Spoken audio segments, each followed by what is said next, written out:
যে কাঁচা রাস্তাগুলো আছে 7 নম্বর ওয়ার্ডে, এই রাস্তাগুলো মেরামত করার জন্য অবশ্যই আমার চেষ্টা থাকবে, চেষ্টার কোনো ত্রুটি থাকবে না, এবং সাধারণ মানুষের পাশে যেন থাকতে পারি, এবং সাধারণ মানুষের জন্য সেবা করতে পারি, এবং সাধারণ মানুষের জন্য খোঁজখবর নিতে পারি।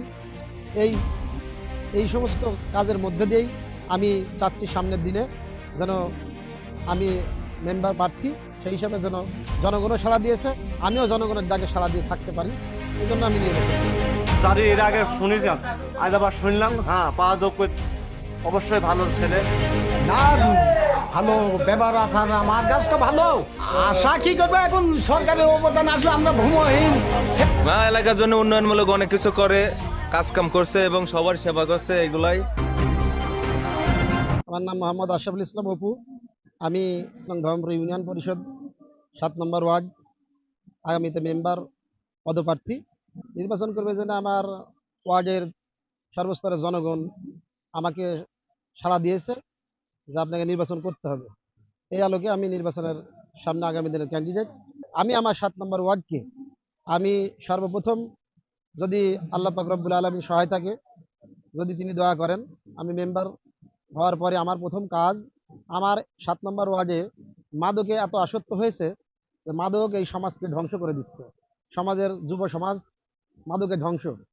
আমাকে যদি মেম্বার আল্লাহ পাক তৌফিক দান করে মেম্বার হই, তাহলে আমার প্রতিশ্রুতি এই মাদককে না বলে মাদকের বিরুদ্ধে সোচ্চার হয়ে মাদককে সমাজ থেকে 7 নম্বর ওয়ার্ড থেকে নির্মূল করবো ইনশাআল্লাহ।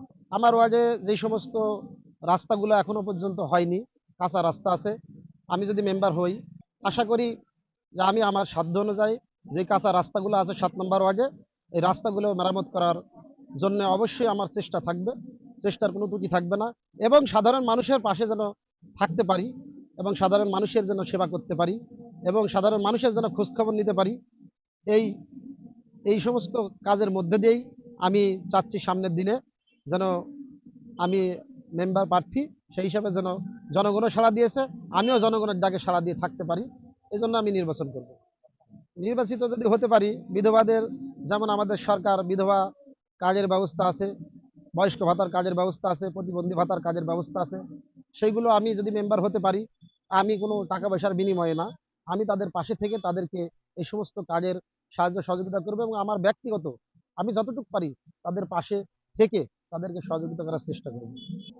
আসলে বিষয়টা আমি এ ধরনের কথা শুনছি, কিন্তু আসলে আমি এই সমস্ত বিষয়গুলো নিয়ে কোনো মন্তব্য করতে চাইনি।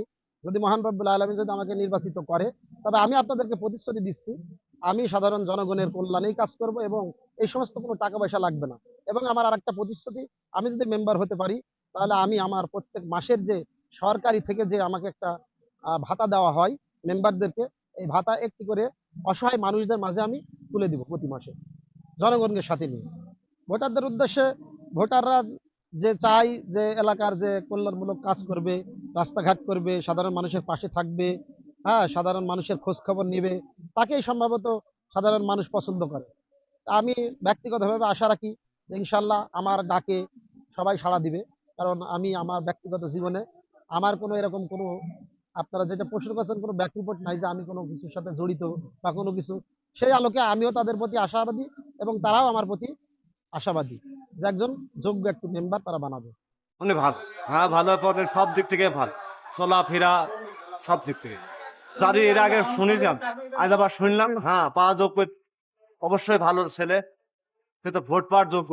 ওর সম্পর্কে তো আমরা সারা জীবনই একসাথে বসে উঠি, আমার এটাতে দোকান তো, ওর সম্পর্কে ভালো তো, হ্যাঁ ভোট পাওয়া যাবে। না ভালো ব্যবহার আচার আমার কাছ তো ভালো। আশা কি করবো, এখন সরকারের অবদান আসলে আমরা ভূমিহীন। ছেলে কি দিবি না দিবি, এই আলহামদুলিল্লাহ খুবই ভালো। এলাকার জন্য উন্নয়নমূলক অনেক কিছু করে, কাজ কাম করছে এবং সবার সেবা করছে, এগুলাই অবশ্যই যোগ্য। আমরা এই এলাকার উন্নয়ন আশা করি।